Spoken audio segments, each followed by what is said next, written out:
2 hours later.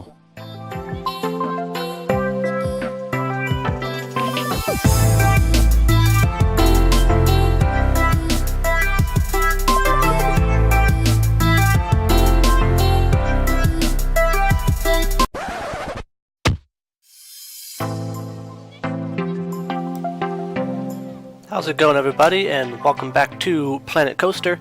Today is the next episode of building Greenhorn, and as you can see from that horrible attempt at a coaster station, I am going to be working on the coaster station and the transfer track in this time lapse. I ended up getting a lot of footage of this process because, as I mentioned before, I have no idea what I am doing, which is why I started building this black coaster station, and I was really zoomed in, I was really in the zone. I was building it, and I finished up, I did the cubby holes on the coaster floor, and I zoomed out and I looked at it. I'm like, wow, this is horrible. So I just ended up deleting everything, but I wanted to keep that part in the video, even though I ended up deleting most of it.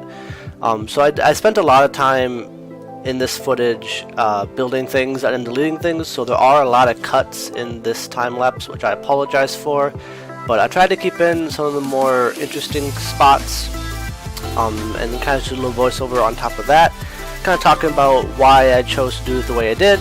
So as you can see, I am reworking the coaster station here. I'm still keeping the general shape. In my head I wanted it to be this kind of like square building, which ended up changing in a future episode, you'll see later. But I ended up deleting the black walls and the big thick black pillars and replaced them with the 8-meter iron girders, or 4-meter, I don't know how long they are. I think they're 4-meter, yeah, because the small ones too. So yeah, it's replaced with the 4-meter iron girders. And I used the iron girders and the whole entire framing of the roof to support the wood on top as well, as you can see there. So I'm going through at this point and just kind of tweaking it, because after I built it the first time I had to rearrange how some of the iron spots lined up, because the original pillars were a lot thicker than the iron bars are. So I'm going through here and spacing out these cross members which would support the roof in real life. Obviously you don't need to support it in Planet Coaster, but we're trying to be realistic here. And I ended up going through and doing what you see on the screen here is I deleted half of it because I don't trust myself to visually space things out, even though I'm actually pretty good at it.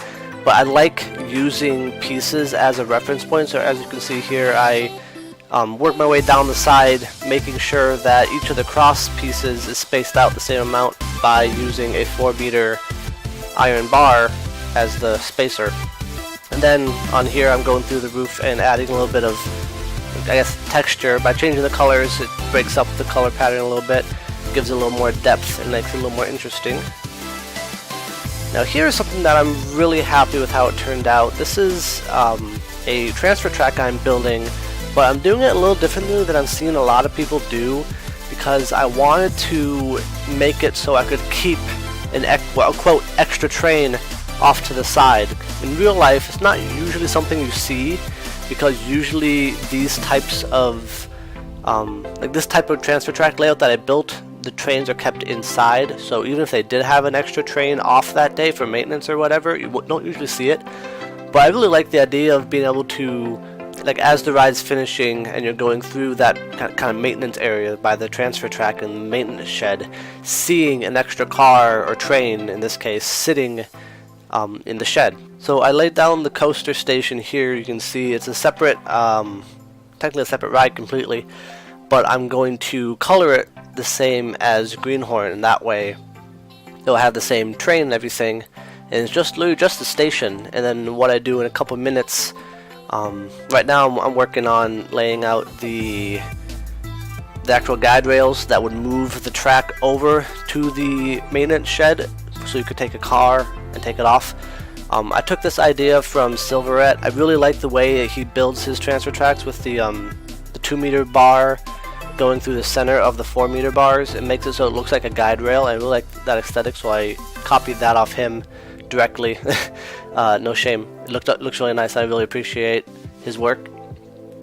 So I'm going here and finishing up building some of this iron framing that's going to support the transfer track. And this does change a little bit in a future episode, mainly because I added more to the coaster station, and then I started using the in-game coaster supports as the footers for the framing, since this was all recorded before 1.7. So now I'm doing the one thing that you really have to do if you're building this kind of transfer track, and that is put walls around the queue area, and that makes it so you can't see, you know, the place where a guest would usually stand, or, you know, the maintenance guy or the employee guy standing there, you know, pushing buttons or whatever. So what I did was I put up the walls around it, and I'm going to use that as kind of like an internal shed part, with the coaster being out on this platform to be worked on. I also just went through and changed the ride colors because I was getting sick and tired of looking at that black and red color scheme. When I first made it, I thought it would look awesome, but then it just didn't stay. The color scheme actually changes again here in a little bit, and I'll explain why once we get to that point. So this here, I'm working on copying over this section of the roof just so I don't have to build it again, and keeping that same kind of theming in the covers for the maintenance shed and the maintenance platform for the extra car. There's a little bit of a pain in the butt just because there's so many pieces, but I figured it'd be easier to copy it from the main section and deal with trying to move it around than build it completely again, which took a little bit of time.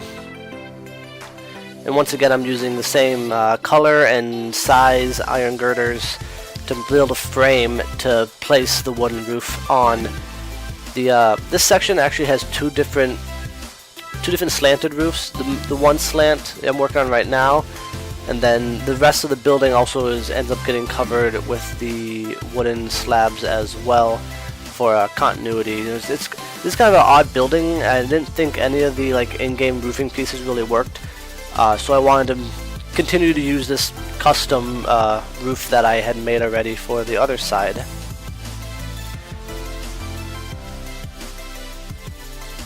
You can see I'm copying over this next part again, just copying the last couple rows of it, so I can just move it over and cover up what will be the maintenance area, or the storage area of this maintenance building.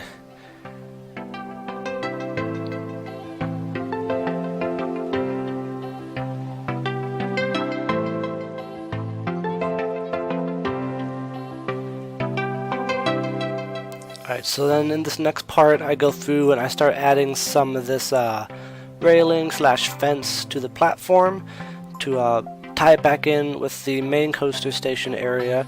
I end up doing the railings on the front side and the back side, and going all the way across because obviously a coaster doesn't have to go through the track.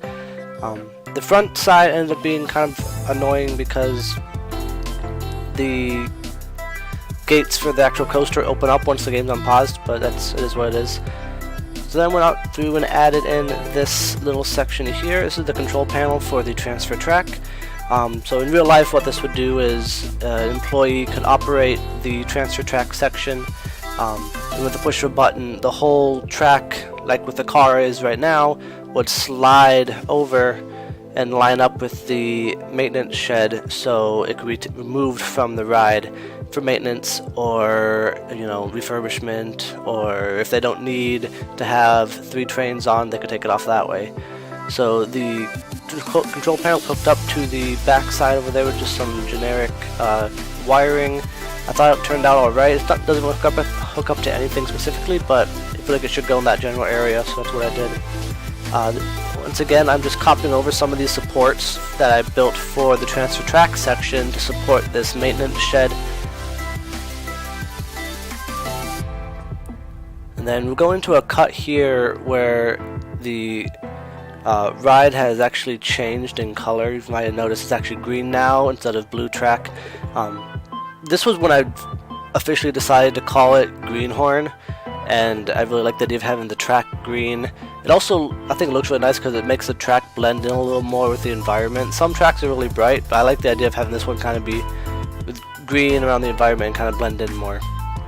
So here I go back to the main coaster station, because up until this point I've been frustrated because I had to delete it all and I didn't know what to do with it because the box just looked horrible. But I went back and I used a different texture wall panel. This one I used these bricks, And we made it a little better. It's not quite as hideous, but it still needs some work, and it does get changed in, I believe, the next episode that I'm going to be recording. But the bricks give it a good change in texture with the the blue accents on the bottom, and then I use some more of the iron girders on the corners as kind of accent color to break up the mundaneness of the brick color, and then also to really emphasize the industrial nature that I really want to go for this building. So the iron girders are a big theme throughout. And then you'll see in a second here I end up cutting a big hole in the front and the back because I want to run the queue for this ride through like this big entrance underneath the coaster station.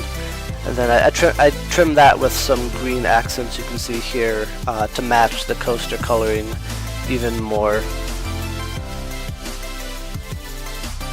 So like I said, this coaster station does change, like the actual building does change a little bit in the next episode, but for the most part this part stays, it just gets added on.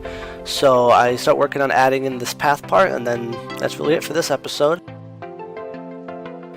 I hope you guys enjoyed this, and I will see you all in the next episode.